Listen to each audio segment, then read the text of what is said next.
आखिर घर पर बेटियां बोझ क्यों लगने लगती है। कविता अपने माता पिता की बहुत लाडली थी।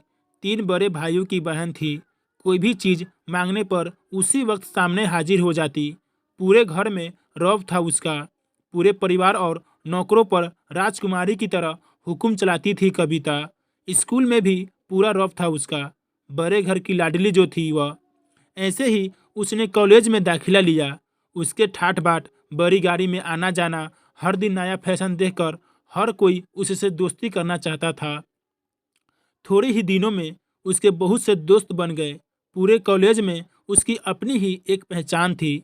एक दिन उसके घर एक रिश्ता आया। खानदानी लोग थे और पापा की पुरानी जान पहचान थी उनके साथ।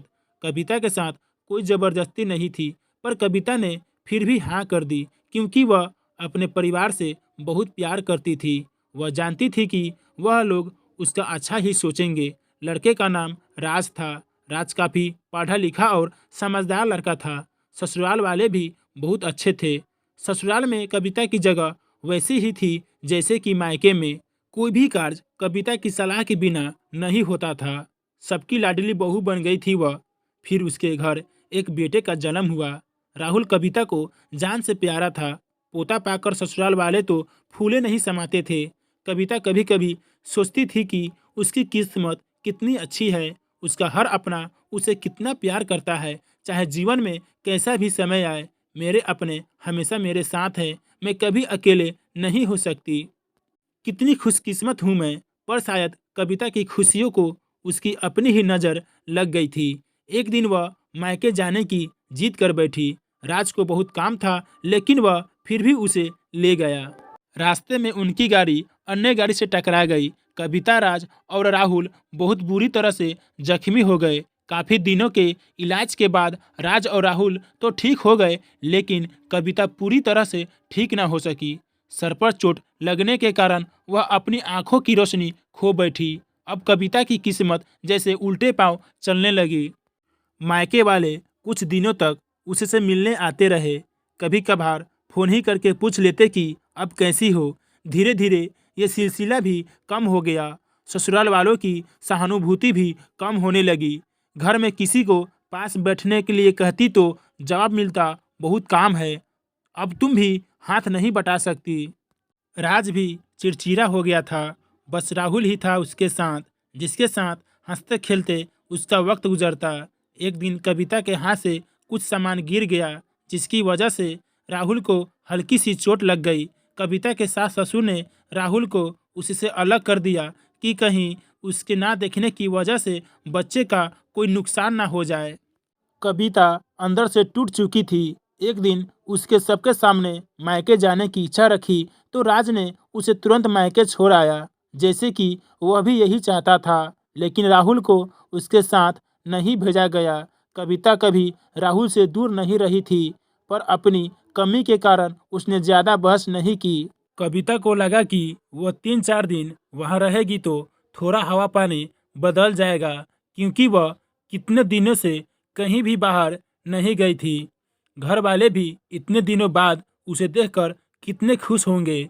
कविता के घर पहुंचने पर सब लोग बहुत खुश हुए। खाने में सब कुछ कविता की पसंद का ही बना था।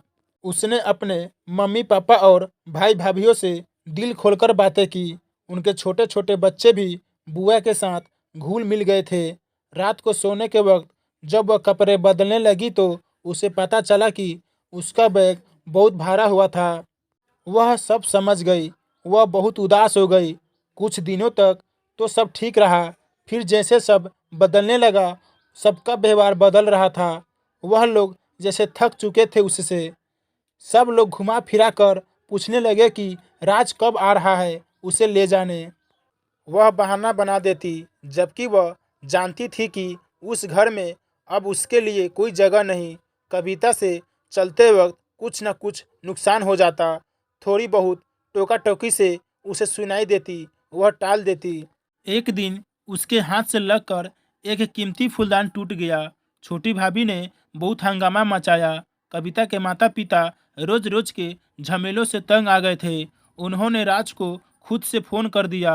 राज कविता को अपने घर ले गया। कविता को अपने परिवार वालों से ये उम्मीद नहीं थी। जिस कविता के कहे बिना घर में एक पत्ता भी नहीं हिलता था, उस घर के लिए वह अब बोझ बन चुकी थी। राज के साथ ससुराल आते वक्त बहुत खुश थी, क्योंकि वह अपने घर जा रही थी, अपने जिगर के टुकड़े राहुल के पास। परंतु यह खुशी भी कुछ पल ही थी। सारा बंदोबस्त पहले से ही किया हुआ था। कविता को सीधे ऊपर वाले कमरे में पहुंचा दिया गया। राहुल से दूर रखने की सख्त चेतावनी दी गई। एक काम वाली लाता को उसकी जिम्मेदारी सौंपी गई, जो उसके खाने पहनने जैसी जरूरतों का ध्यान रखती। कविता ज़्यादातर चुप ही रहती, कभी कभी काम वाली लाता से थोड़ा बतिया लेती। उसके जरिए राहुल का पता चल जाता। सबकी लाडली बेटी और बहू सबके लिए लाडली से बोझ बन चुकी थी। कृपया चैनल को सब्सक्राइब करें, शेयर और लाइक करना बिल्कुल ना भूलें। पूरा वीडियो देखने के लिए बहुत बहुत धन्यवाद।